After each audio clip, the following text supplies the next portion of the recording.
My name is Jackopsic. I'm 22 years old, a recent graduate from Boston College.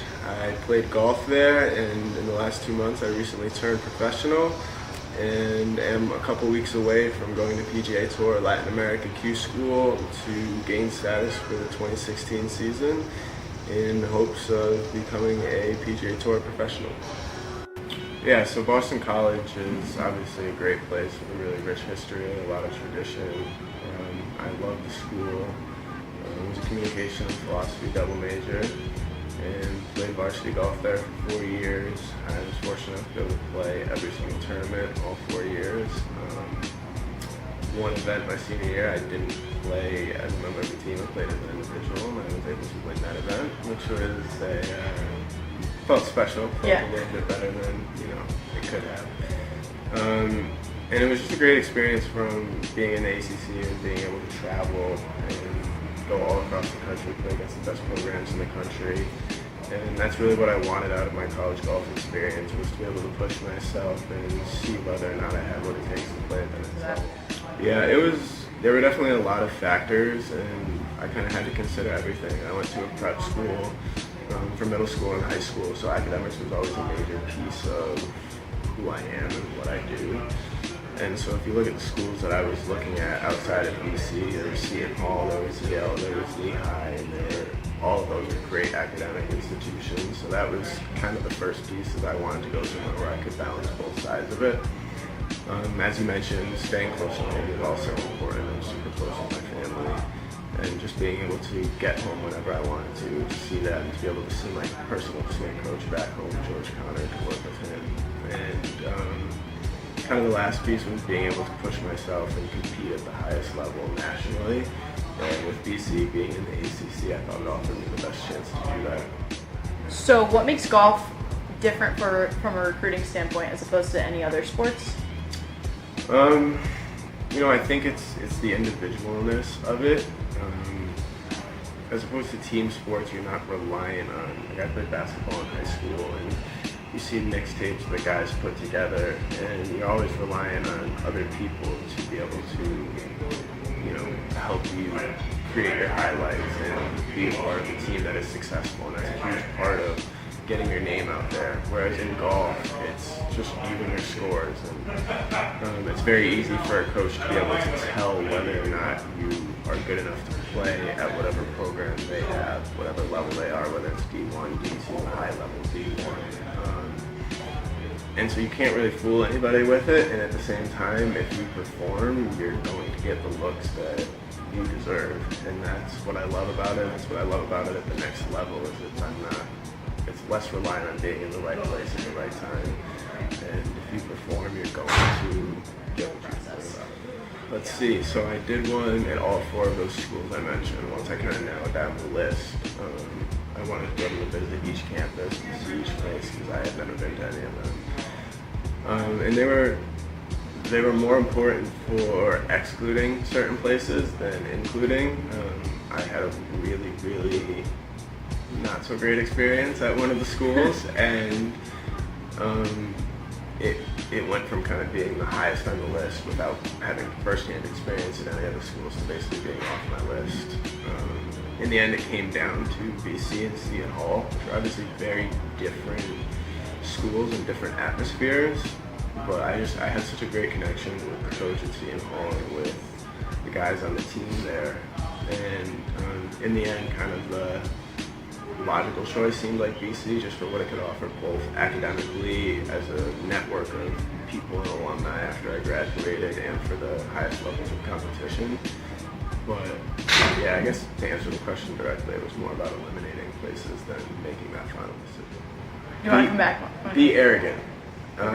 Especially, that sounds bad, I understand, but especially in a sport like golf, where you're out there and you have nobody to rely on, nobody that can cover you on defense. You're out there on an island, and you have to have extreme and complete belief in what you are doing every time you step up to hit a golf shot. And if you don't believe you're good enough to beat who you're playing against, and if you believe you're playing for anything other than to win, you're in big trouble in that sport. I'd say that's it. As far as structurally and how it's organized, think it depends program to program and coach to coach, and that's something very important to ask and to understand during your recruiting trips, because it does vary a lot, and you also need to understand yourself and the way you prepare. If you're somebody that needs structure and needs to be told what to do and when, and needs to be motivated and pushed a little bit, then you need to be in a program that has a coach with more guidance and more of a system. Whereas I am somebody that thrives on self-motivation and being able to do my own thing and being very self-aware of what I feel like I need to work on at any given time. So I would have preferred to have been in a program where I had a lot more freedom and ability to prepare the way I wanted to prepare. But I think it's definitely something that changes based on my conversations with other golfers from different schools. It's something that's going to be unique to each situation. Take your time. Don't rush the process. Don't feel any pressure to sign early. I was definitely pressured to sign early, and it's something I kind of regret, not just taking the time to explore all of my options more in depth, because I was undecided and I felt like one of the options was going to be taken off the table if I didn't choose it early, and that's not going to happen even if your coach threatens it. And if somebody threatens it, it's probably kind of an indicator of what that program or what that coach is all about, and that's just take your time and make sure you're fully committed to your decision that you're going to make, because whether it's in November or whether it's in March, that option is always going to be there if that coach wanted you in the first place. Yeah, I mean, I would say the first thing that you need to do is kind of figure out what's important to you, whether it's a location, whether it's a type of school, academic-based, athletic-based, or the mix of those, and kind of zero in on a certain selection of schools. And then inside of those things, really connect and get to know the guys on the team, because more or less those guys are going to be there for your entire 4 years, and obviously the upperclassmen will be leaving, the new guys coming in, but you spend so much time with those guys that you really need to be able to be comfortable and to form relationships with them. And I mean, this is one of the biggest grapples that I would have with, say, the NCAA, is that it's not when you sign a letter of intent, you're signing a letter of intent with the school and not with the coach, because let's face it, the coach is the one that is bringing you into that environment, and that's who you deal with most of the time. So the coach is an important part, and make sure that at least when you're finding a school that the coach that is receiving you, you're comfortable with him, and you're not saying, oh, well, I'm going to go to the school despite the coach, and maybe he'll leave or maybe he won't. And know your coach's background too. Know what he's done at previous schools, what he's done in recent years at your school that you're looking at, and just try to gain as much information as possible and try to build relationships as much as possible, because in the end, that's what college is going to be about, because you have so much downtime. Obviously a lot less as a student athlete, but being able to be around people that you're comfortable with. If you were stranded in a locker room for 5 years with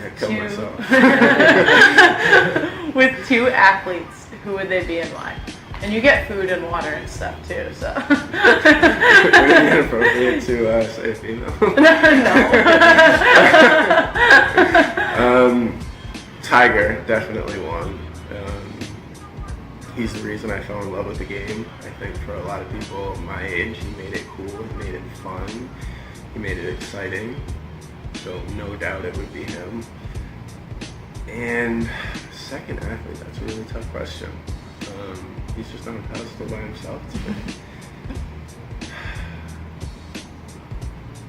I would say Kevin Garnett. Okay. He wasn't my favorite, but just the intensity and the passion, and like we were talking about, the confidence that it seems like he plays with, to be able to just kind of pick his brain about that, and how he was able and is still able to access that mindset is something I would like to learn about and like to get a lot better at. And you did a really good job. You crushed it. Thank you. Appreciate You it. did. No, you definitely did. You gave us a lot of good Check me out on Twitter and Instagram, Inspire25 and Team Hem25.